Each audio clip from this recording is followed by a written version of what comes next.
Welcome to வித்ராஸ் cook book. இன்னைக்கு நம்ம பார்க்க போறது ஒரு டேஸ்டியான வடகறி எப்படி பண்றதுன்னு பார்க்கலாம்.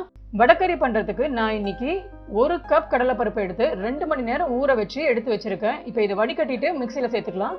இப்போ இந்த பருப்பு கூடவே 4 காஞ்ச மிளகா, 1 டீஸ்பூன் சோம்பு, இப்போ இந்த பருப்புக்கு தேவையான அளவுக்கு உப்பு. இப்போ இது எல்லாத்தையும் நல்லா அரைச்சு எடுத்துக்கலாம். ரொம்ப நைஸா அரைக்கக்கூடாது. நம்ம மசாலா வடைக்கெல்லாம் அரைப்போம் இல்லையா, ஒன்றும் பாதியமா அந்த மாதிரி அரைச்சு எடுத்துக்கலாம். பாருங்க, இந்த மாதிரி அரைச்சா சரியா இருக்கும். இப்போ நம்ம வடை போட ஆரம்பிச்சிடலாம். இப்போ வடை ஃப்ரை பண்றதுக்கு ஆயில் நல்லா சூடா இருக்கு. இதுல வடை போட்டு ஃப்ரை பண்ணிடலாம். நம்ம மசாலா வடைக்கெல்லாம் போடுவோம் இல்லையா, பெருசு பெருசா அப்படி போடாம இந்த மாதிரி சின்ன சின்னதா போட்டு எடுத்துக்கலாம்.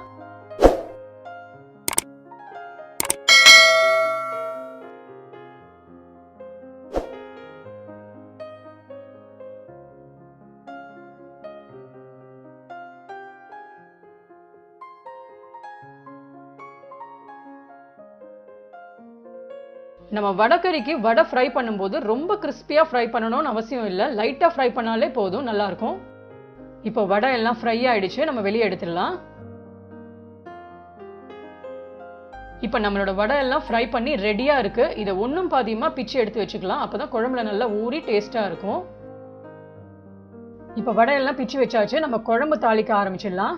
குழம்பு தாளிக்கிறதுக்கு நான் 2 டேபிள் ஸ்பூன் எண்ணெய் வச்சிருக்கேன். எண்ணெய் நல்லா சூடா இருக்கு. இப்போ இதுல 1 துண்டு பட்டை, 2 ஏலக்காய், 3 கிராம்பு, கொஞ்சமா கல்பாசி, 1 பிரியாணி இலை, 1 டீஸ்பூன் சோம்பு. இப்போ இதையெல்லாம் நல்லா ஃப்ரை பண்ணிக்கலாம். 3 மீடியம் சைஸ் வெங்காயத்தை நான் பொடி பொடியா கட் பண்ணி வச்சிருக்கேன், அதை சேர்த்துக்கிறேன். நல்லா வதக்கிக்கலாம்.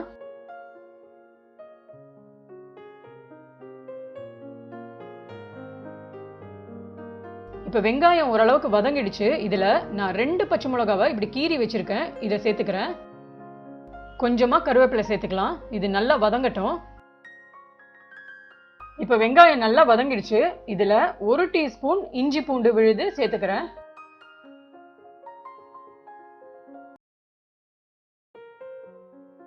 மூணு பெரிய தக்காளியை கட் பண்ணி வச்சிருக்கேன், இதை இதுல சேர்த்துக்கலாம். இது நல்லா வதங்கட்டும்.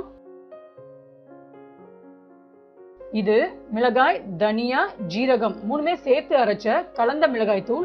இந்த மிளகாய் தூள்ல 2 டேபிள் ஸ்பூன் இதுல சேர்த்துக்கலாம். ஒரு அரை டீஸ்பூன் கரம் மசாலா தூள், 1/4 டீஸ்பூன் மஞ்சள் தூள். இது எல்லாத்தையும் நல்லா மிக்ஸ் பண்ணிடலாம்.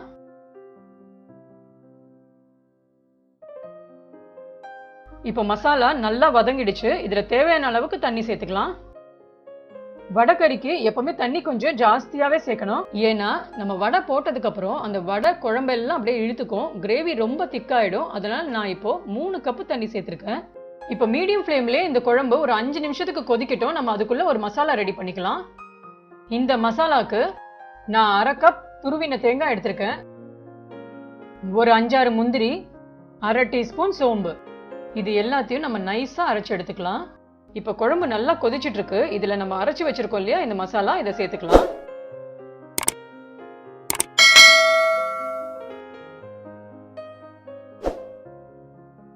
குழம்புக்கு தேவையான அளவுக்கு உப்பு சேர்த்துக்கலாம்.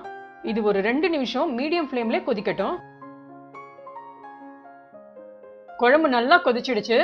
இதுல நம்ம பிச்சு வச்சிருக்கோம் இல்லையா இந்த வடை, இதை இதுல சேர்த்துக்கலாம். ஒரு வாட்டி மிக்ஸ் பண்ணி விட்டுறலாம். இப்போ இதை மூடி வச்சு ஒரு 10 நிமிஷத்துக்கு மீடியம் ஃப்ளேம்லயே இதை வேக விடலாம். இப்போ கடைசியா நம்ம கொஞ்சம் கொத்தமல்லி சேர்த்துக்கலாம். அவ்வளவுதான், நம்மளோட வடகறி சூப்பரா ரெடி ஆயிடுச்சு. இது சூடு சூடா தோசை, இட்லி, இடியாப்பம், ஆப்பம் கூடலாம் ரொம்ப நல்லா இருக்கும். இந்த வடகறியை நீங்களும் வீட்டுல செஞ்சு பாருங்க. செஞ்சு பார்த்துட்டு எப்படி வந்துச்சுன்னு எனக்கு கமெண்ட் பண்ணுங்க. இந்த வீடியோ உங்களுக்கு பிடிச்சிருந்துச்சுன்னா லைக் பண்ணுங்க, ஷேர் பண்ணுங்க. மறக்காம வித்ராஸ் குக் புக் சேனலுக்கு சப்ஸ்கிரைப் பண்ணிடுங்க. Thank you friends. Bye.